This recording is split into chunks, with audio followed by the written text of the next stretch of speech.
Hey, hello everyone. So कैसे हैं आप सब लोग? Hope you all are good. So thank you so much for the 1K because I completed 1K on my channel. And today I want to share my revision strategy with you all guys, as you all are commented in the comment box. And hope you like this strategy and also get a clue about that how you can strategize your subject to revise quickly and in a proper way. So keep watching this video. So let's start with the survey first because मेरा survey revision में चल रहा है. जैसे कि different different coaching की site से आपको यहाँ पर मैराथन मिल जाएंगे. सारे के सारे सर्वे के हैं मुझे, क्योंकि सर्वे ही करना है. तो मैं तो अभी जो फॉलो कर रही हूँ, मैं फॉलो कर रही हूँ अपूर्व सर को. इन्होंने जो ये डाल रखी है तो है गेट प्लस ए प्लस जेई के लिए, एंड इन्होंने एक पर्टिकुलरली खाली एसएससी जेई के लिए भी डाल रखी है और आपको एक रिवीजन के लिए हेल्पफुल होती है. सो चलिए स्टार्ट करते हैं.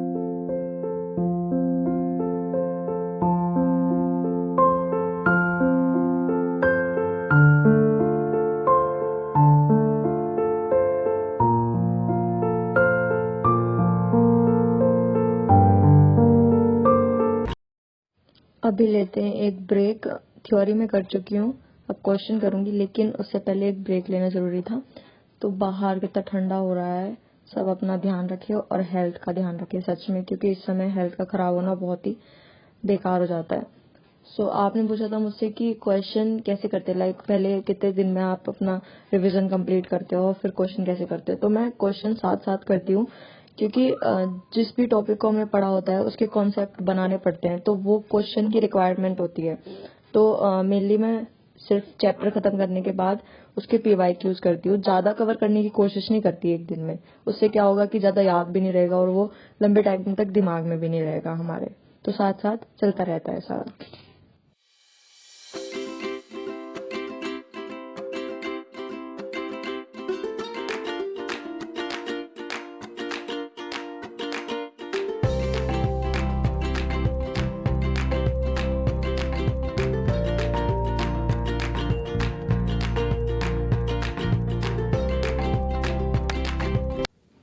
अभी जैसे कि क्वेश्चन सारे मैंने कर लिए, तो जितने भी थे मेरे टॉपिक से रिलेटेड वो सारे क्वेश्चन मैंने कर लिए. और लास्ट में एक समरी मैंने लिख दी, क्योंकि मैंने आज स्टैक्योमेट्री चैप्टर पढ़ा था, तो उसकी समरी मैंने लिख दी विदाउट देखा नहीं मैंने. और फिर उसके बाद अच्छे से उसको करो, लेकिन अगर याद नहीं आ रहा है तो फिर उसको रिवाइज कर लो वहीं से, क्योंकि वहाँ पे तुम्हारा वीक पॉइंट रहेगा. अगर लिख पा रहे हो अच्छे से तो अच्छी बात है, वो दिमाग में तुम्हारे अच्छे से बैठ चुका है. तो मैं तो यही रिविजन स्ट्रेटेजी अपनाती हूँ. सो आप भी इस चीज़ को अपना सकते हैं, ज़्यादा टाइम के लिए याद रहता है. सो अभी टाइम हो चुका था 8:30. एंड वन थिंग जो कि मुझे आप लोगों के साथ शेयर करनी थी, वो जैसे कि ये वाला क्वेश्चन है ना, तो इस वाले क्वेश्चन में मैं स्लोप करेक्शन निकालना है, बट जो थीटा में दे रखा है वो दे रखा है 1 in n की फॉर्म में. मुझे जो कमेंट किया था ये इसके लिए है कि हम ज़्यादा कुछ नहीं कर सकते. अब इतना लंबा मेथड करने से अच्छा है कि अगर हम इसको एक जनरलाइज्ड फॉर्म में कन्वर्ट कर ले तो वो हमारे लिए ज़्यादा हेल्पफुल होगा. तो मैंने इसको एक जनरलाइज्ड फॉर्म में कन्वर्ट कर लिया था, जैसे कि ये है ना कि स्लोप करेक्शन है, तो मैंने इसको एक जनरलाइज्ड फॉर्म में कन्वर्ट कर लिया था, क्योंकि यहाँ पर कोस थीटा होता है, उसको अगर हम चेंज कर लेंगे है ना, इसकी एक्सपेंशन सीरीज की हेल्प से हम इसको एक जनरलाइज्ड वे में लिख रहे हैं कि 1:n वाला अगर स्लोप आ गया तो उसके लिए हमें बस डायरेक्ट यहाँ पे ये लगाना है कि -l × में 1/2n². अब n² क्या होगा, जो हमें n की वैल्यू दी होगी यहाँ पर, और l क्या होगा हमारे पास, l तो हमारे पास लेंथ ऑफ चेन होती है. तो यहाँ पे इजीली हम इसको कैलकुलेट कर पाएंगे. जो भी चेन की लेंथ दी होगी वो रख देंगे, और जो 1 in n में दिया होगा स्लोप, उसकी n की वैल्यू यहाँ पर रख देंगे. इससे हमें मिल जाएगा. एंड यू नो कि स्लोप करेक्शन ऑलवेज नेगेटिव, तो नेगेटिव साइन तो आएगा ही. तो जो भी वैल्यू आएगी उसमें से सिर्फ हमको इसको माइनस करना पड़ेगा, या फिर अगर डायरेक्ट वैल्यू पूछी होगी तो सिर्फ इतना निकाल के हमें उसमें टिक कर देना है, क्योंकि यहाँ पे इसको इजीली ऐसे कैलकुलेट नहीं किया जा सकता. इतने बड़े मेथड हम वहाँ पर नहीं अप्लाई कर सकते. तो कैलकुलेशन का तो रहता है ये जो रहता है, बट इस तरह के क्वेश्चन जो आते हैं ना उनके लिए हमें ऐसी ट्रिक्स ही बनानी पड़ती है. अभी बच चुके हैं 9. तो अभी अपने को जैसे एक तो मैंने कॉन्सेप्चुअल सब्जेक्ट रखती हूँ मैं, और एक रखती हूँ कोई थियोरेटिकल सब्जेक्ट. जैसे अभी मैं BMC कर रही हूँ, तो BMC में मैंने सीमेंट कर लिया था, और उसके बाद मैंने इसमें कर लिया था ब्रिक. तो आज देखते हैं कि नेक्स्ट चैप्टर में कौन सा करती हूँ. So let's do it.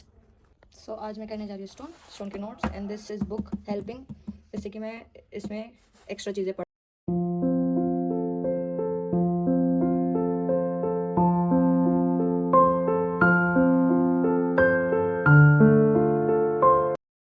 Theoretical subject है तो उसको याद करना थोड़ा इजी रहता है. अभी जैसे मैंने इसमें ट्रिक्स बना रखी हैं अपने लिए, जैसे बेसाल्ट है, रियलाइट है, एपेटाइट है और एंडेसाइट ट्रैप है. तो इसके लिए मैंने बारात लिखा हुआ है, यहाँ पे DH लिखा हुआ है, और इसमें मैंने 4 लिखे हुए थे पहले. GPGS वो था मेरा ट्रिक, बट अभी 2 और ऐड किए मैंने नए, तो GGP PSD ये मेरी ट्रिक हो गई. तो इनसे याद करने के लिए आसानी रहती है.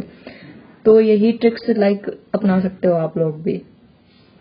अभी सुबह से तो मौसम खराब ही था, बट अभी धूप आई थी थोड़ी, तो मैंने सोचा मैगी बनाती हूँ और धूप में बैठ के खाते हैं। तो यहाँ पर ब्रेक लिया मैंने एक और अच्छे से मैगी खाई। तो इसके बाद मुझे करना था रीजनिंग। रीजनिंग में टाइमिंग लगा के ही करना चाहिए, उससे हमें पता चलता है कि कितने टाइम में हम कितने क्वेश्चन कर पा रहे हैं। अभी जैसे मैं करी थी सिलोजिज्म आज, तो ये वेन डायग्राम से काफी डिफरेंट होता है, तो इसमें बहुत कंफ्यूजन होती है हमें, तो इससे बचना है, बस कंफ्यूजन नहीं होनी चाहिए क्वेश्चन। रीजनिंग का हो चुका है, सिलोजिज्म कर लिया मैंने यहाँ से, और कुछ मिक्स क्वेश्चन किए हैं प्रीवियस ईयर से। तो अभी करते हैं लंच, क्योंकि अभी लंच का टाइम हो रहा है। सो लंच करने चलते हैं। फिर उसके बाद लास्ट में मैं सोच रही हूँ कि मतलब जैसे नॉन टेक का करती हूँ, तो आज समझ नहीं आ रहा, अभी सोचती हूँ कि कौन सा सब्जेक्ट मुझे करना चाहिए लास्ट में। करंट अफेयर काफ़ी दिनों से नहीं पढ़ा मैंने, तो शायद मुझे लगता है करंट अफेयर करना चाहिए आज मुझे, तो देखते हैं। एंड दिस इज प्योर मक्खन, जो कि गांव में बनता है, गांव से हमें आता है। तो ये वही है, मतलब लाइक अमूल जैसा है, इन जैसा नहीं होता। जो भी गांव के लोग होंगे उन्हें सबको पता होगा। सो ये बहुत टेस्टी लगता है खाने में, तो मुझे यही उसके साथ खाना था आज खाने में। अभी करंट अफेयर आप लोग सब कैसे करते हो, क्योंकि उसके लिए कोई भी स्ट्रेटेजी मतलब समझ ही नहीं आती कि कैसे करें। अभी मैं तो सोच रही थी कि मंथली करंट अफेयर करती हूँ, क्योंकि अगर हम डेली करेंगे तो डेटा बहुत ज़्यादा हो जाएगा और उसको मतलब मेमोराइज करना भी इजी नहीं रहेगा। तो इसलिए मंथली अगर कर ले तो शायद मेरे हिसाब से सही रहेगा। जैसे यहाँ पे मैं कर रही हूँ, तो इसमें लाइक 5 वीडियोस हैं। फर्स्ट वीडियो जिसमें वो डेट एंड डेज के बारे में बताती हैं, उनकी थीम्स बताती हैं, तो मतलब एक ट्रिक की हेल्प से हम उसको याद कर सकते हैं, वो इजी रहता है याद करना। Thank you so much for watching this video, and hope आप लोगों को इससे कुछ हेल्प मिलेगी अपने टाइम टेबल को स्केड्यूल करने में। एंड मैं ऐसी वीडियोस बनाती रहूँगी। ये तो मेरा रिवीजन स्केड्यूल था, बाकी अभी चलते हैं अपन एक नैप ब्रेक के लिए। तो फिर उसके बाद मेरी सारी लाइव क्लासेस रहती हैं, तो यही मेरा लास्ट दिन में इतना कर लो कि मतलब 4 सब्जेक्ट कर लो, 2 टेक्निकल और रीजनिंग, वो तो इम्पॉर्टेंट रहता ही है।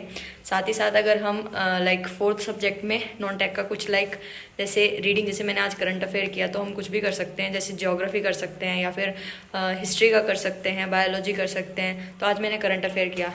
Monthly current affair is good and enough for SSC aspirants. So thank you so much for watching, and मिलते हैं अगली वीडियो में।